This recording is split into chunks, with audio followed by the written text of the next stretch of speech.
Assalamualaikum warahmatullahi wabarakatuh.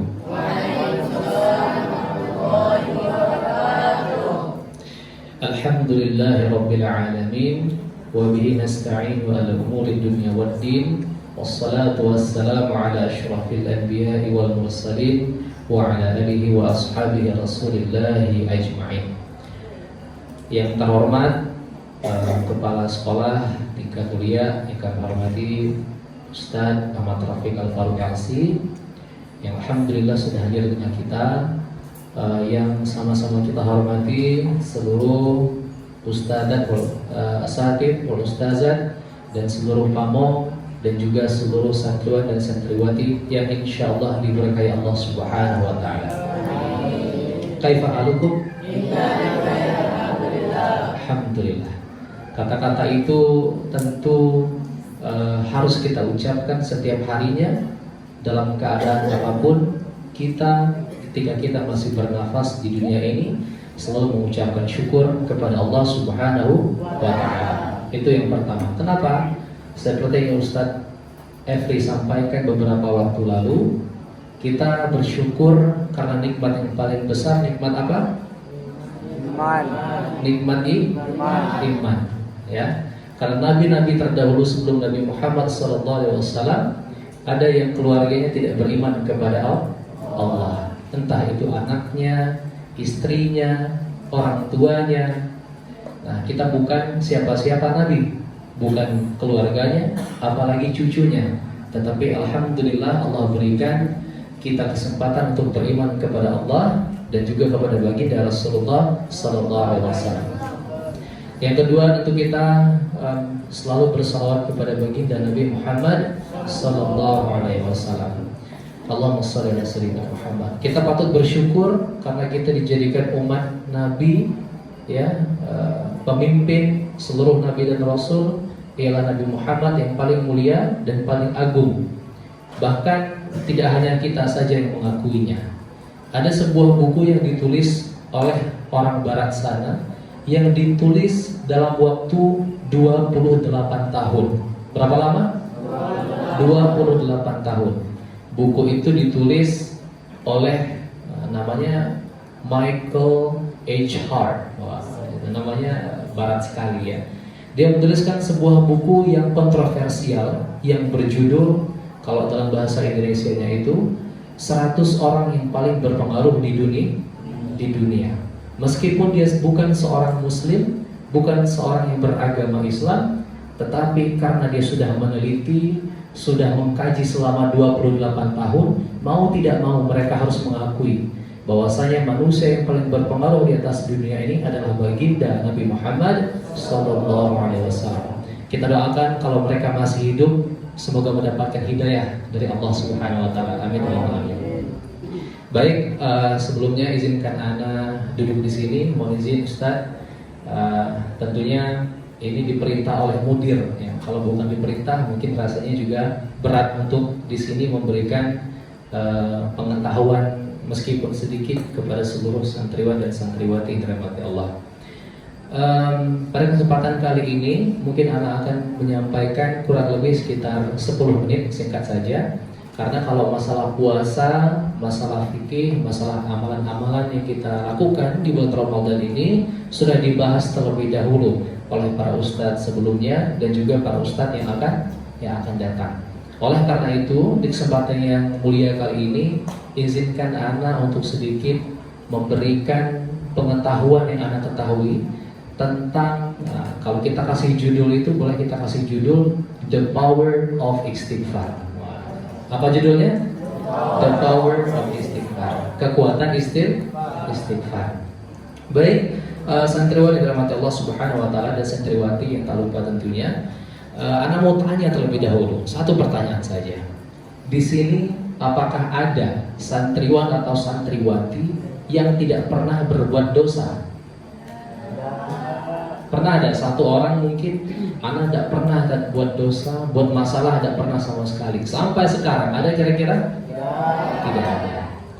Apakah ada di antara kita yang meminta ampun kepada Allah? Ada. Maknanya apa?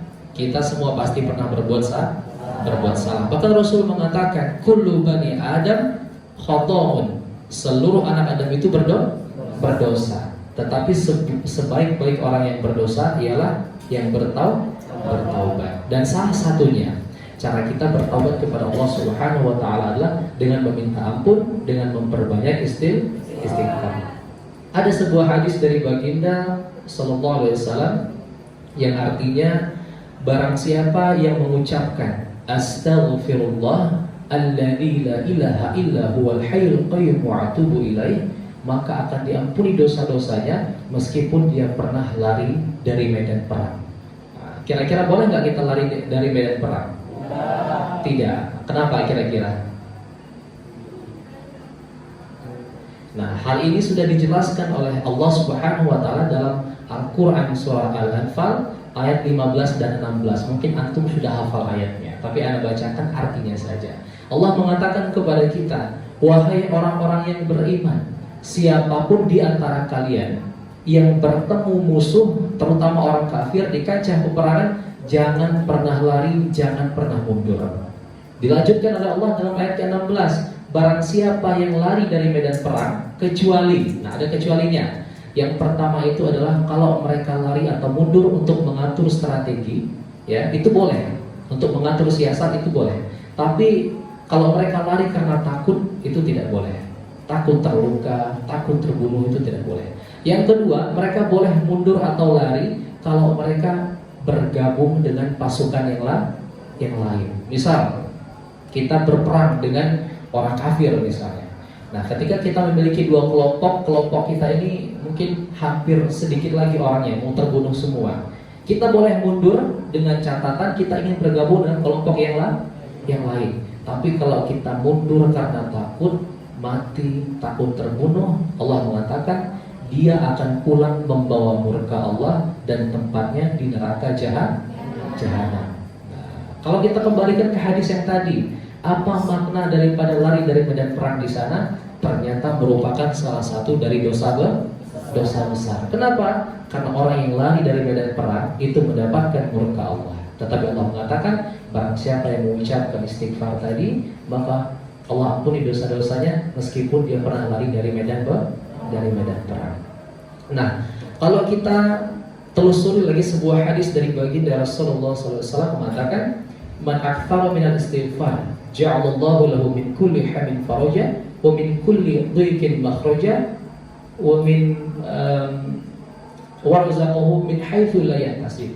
Rasul mengatakan, barang siapa yang memperbanyak istighfar, nah ini boleh nih kalian catat poinnya ya. Ada 3 yang akan kita dapatkan. Apa? Yang pertama adalah ja'alallahu lahu min kulli hamin faraja. Allah akan memberikan solusi, memberikan jalan keluar bagi setiap kesedihan. Ana mau tanya, di sini kira-kira ada santriwan yang tidak pernah sedih? Hah? Ketika dimarah sama Mr. Chandra, tetap senyum, tetap tertawa, bahagia. Santriwati ada yang tidak pernah sedih? Ada? Coba angkat tangannya. Ada kasih fulus ya. Ada? Rasa-rasanya tidak ada. Semua kita di dunia ini pasti pernah merasakan sedih. Entah itu karena masalah keluarga, ditinggal orang tersayang dan lain sebagainya. Tapi pada dasarnya kita semua pernah merasakan sedih. Tapi Rasul mengajarkan kepada kita, kalau kita sedih maka kita memperbanyak istighfar. Dan tak hanya sampai di situ, Rasul ternyata melanjutkan hadis ini dengan apa? Wa min kulli dhiqin makhraja. Dan Allah akan memberikan kelapangan pada setiap kesempitan. Ana mau tanya, coba kita perhatikan orang tua kita di rumah, keluarga kita. Ada enggak yang hidupnya lapang saja? Beras di dapur selalu banyak, duit di dompet tebal terus. Nah, kira-kira ada? Enggak ada juga. Karena hidup itu bagaikan roda yang berputar. Kadang kita di atas, kadang kita di bawah. Kadang kita memiliki apa yang kita inginkan, kadang tidak. Kalian tahu negara Jepang? Tahu. Jepang itu kalau kita telusuri negara yang salah satu yang paling teknologinya paling canggih di dunia. Bahkan kalau antum lihat motor yang ada di garasi itu semuanya dari mana? Dari Jepang. Honda, apalagi Yamaha, Suzuki, Kawasaki, Mitsubishi, semua itu adalah nama-nama orang penemunya. Ya, jadi biar kita ingat juga pengetahuan kita, itu adalah nama-nama orang yang menemukan mesin tersebut, maka dinamakan Honda. Dan semua itu orang mana? Orang Jepang. Tapi ternyata di balik kecanggihannya, di balik kemajuannya ada fakta yang menyedihkan. Ada yang tahu? Ternyata di Jepang itu, ya, setiap harinya orang meninggal dunia sampai 70 sampai 80-an. Kenapa? Bukan karena sakit, bukan karena sudah tua, tetapi karena bunuh diri. Fakta itu berdasarkan research, ya, dari berita-berita nasional pun telah memberitakan sampai 70 sampai 80 orang meninggal dunia setiap harinya di Jepang. Kenapa? Karena mereka stres. Nilai jelek di sekolah, bunuh diri. Punya masalah di kantor, nggak tahu mau ngadu sama siapa, bunuh diri. Punya masalah keluarga, mungkin berantem dari sama pasangannya, bunuh diri. Kenapa? Karena mereka tidak memiliki iman. Coba saja kalau mereka beriman kepada Allah, semuanya ada tuntunannya dalam Al-Quran dan juga dalam Sunnah. Contohnya ini, kalau kita menemukan kesempitan, kalau kita ingin mendapatkan kelapangan, apa kata Rasul? Memperbanyak istighfar. Nah, itu yang kedua. Yang ketiga apa? Rasul menutup hadis ini dengan warazaqahu min haitsu la yahtasib. Rasul mengatakan, barang siapa yang memperbanyak istighfar, niscaya Allah akan memberikan rizki dari arah yang tak disangka-sangka. Mungkin Ustaz Rafiq pernah menceritakan kisah seorang pedagang roti dengan Imam Ahmad. Pernah? Pernah. Ya, sudah pernah belum? Pernah. Ya. Aduh, kok bintang belum ya? Enggak masuk kayaknya ya. Jadi kalau kita telusuri sebuah kisah itu, Anda juga membaca dari kitab Sifatus Safwah. Jadi Imam Ahmad ini ketika dia sudah tua, dia tidak tahu entah kenapa pengen sekali datang di sebuah kota yang berada di Irak. Gak tahu, gak ada hajat, gak ada janjian, tapi pengen pergi ke sana. Bahkan sampai-sampai dia diusir oleh siapa? Marbotnya, sampai-sampai diusir dengan kata-kata yang kasar, ya. Kasar sekali kata-katanya. Kenapa? Karena mereka tidak tahu itu Imam Ahmad. Ya wajar, dulu belum ada Facebook, belum ada Instagram. Kalau dulu sudah ada, ya mungkin orang itu tidak tega, tidak berani. Mungkin karena aturannya di masjid tidak boleh tidur, diusir-usir. Pada akhirnya dia menginap di sebuah ruko pedagang roti. Tapi dia melihat ada perilaku unik dari pedagang roti tadi. Apa perilakunya? Selalu beristighfar. Sambil ngaduk adonan rotinya, mengucapkan istighfar, campur gula istighfar, campur garam istighfar, dan lain sebagainya. Ditanya, apa yang sudah kamu dapatkan dari istighfar ini? Apa jawabnya? Tidak ada yang saya minta kecuali permintaan saya dikabulkan oleh Allah. Tapi masih ada satu yang belum dikabulkan. Apa itu? Bertemu Imam Ahmad bin Hanbal. Itu salah satu contoh. Kalau datang saja Ustadz Kondang yang terkenal di Indonesia datang ke Bengkulu. Kalau kita pengen ilmunya, beliau yang datang ke rumah kita atau kita yang datang ke majelisnya? Kita yang datang. Tetapi ketika seseorang ini tadi beristighfar terus membiasakan dalam kehidupannya, bukan dia yang datang ke rumah ulama tadi, tapi Allah datangkan ulama itu menuju ke rumahnya. Itu rezeki yang tak disangka-sangka. Ya, jadi itu salah satu contoh dan masih banyak lagi. Kadang-kadang kita mikir rezeki itu kemarin yang didapat di Senandung itu rezeki namanya. Padahal rezeki itu bukan cuma uang. Toto dapat kawan yang baik itu rezeki itu, ya. Santriwati dapat kawan-kawan yang saling mendukung dalam pelajaran ngafal itu rezeki. Dan yang paling sering kita lupakan apa? Kesehatan. Bayangkan kalau antum tahu orang yang sakit di rumah sakit itu oksigen itu per jamnya itu mahal, ya. Sampai ratusan ribu per jam. Kalikan aja 24 jam. Sehari berapa? 2.400.000. Nah, kita bersyukur sampai sekarang masih diberikan rezeki oleh Allah, ya, oksigen minimal gratis. Nah, jadi apa salahnya kita untuk memperbanyak istighfar. Bahkan dalam hadis pun dikatakan Rasul itu dalam sehari berapa kali istighfarnya? Ada riwayat menyatakan 100, ada yang 70. Tapi bukan itu yang kita ambil poinnya.